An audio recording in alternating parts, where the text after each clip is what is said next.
Diumenge es dona el tret de sortida a 12 dies de Festa Major, la que honora els patrons de Calella, Sant Quirze i Santa Julita, la també anomenada Festa Major Petita. Arriba enguany amb algunes novetats força interessants, com per exemple la celebració de la primera marxa nocturna, que servirà per inaugurar de manera oficial la passera que connecta el mar i la muntanya de Calella. Parlar de la Festa Major de Sant Quirze i Santa Julita és, evidentment, parlar també dels tradicionals sopars del carrer, una celebració que organitzen els veïns i que de cara a l'any que ve podria canviar de format.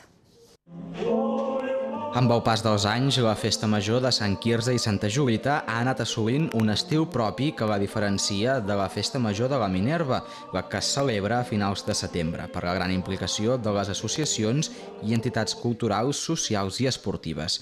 L'agenda de les activitats és molt variada i s'adreça a un públic molt ampli.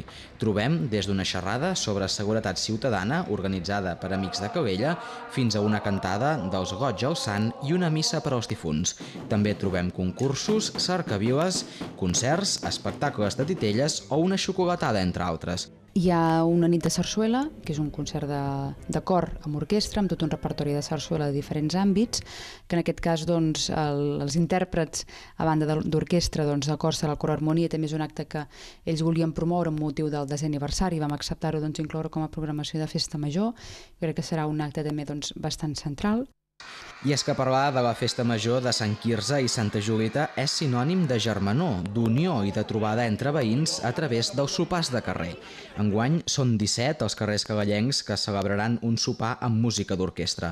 Aquesta activitat, però, podria canviar en un futur pròxim. Els responsables de la Regidoria de Cultura han mantingut en els últims mesos converses amb els veïns per mirar de reformular els sopars. Una de les propostes passa per celebrar-ho de manera conjunta al passeig de Manel Puigverd, una opció que sembla que no agrada als organitzadors dels sopars.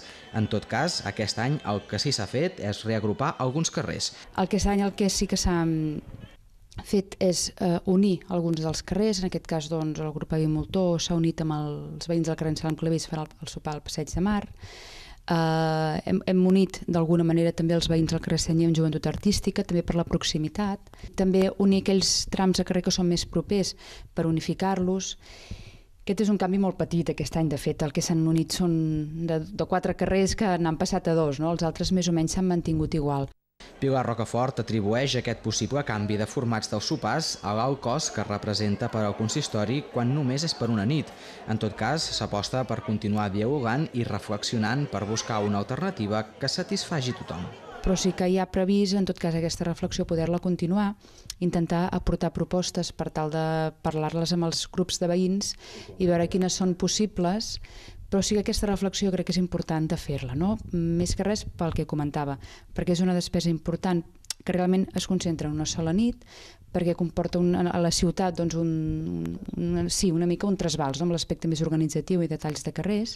La Festa Major de Sant Quirze i Santa Julita s'acabarà el diumenge 22 de juny amb la 19a Festa de la Maduixa que organitza la gent del barri de Pequín i amb una audició de sardanes al passeig de Manel Puigverd a càrrec de la Cobla Principal del Llobregat, un acte organitzat per l'agrupació sardanista de Calella.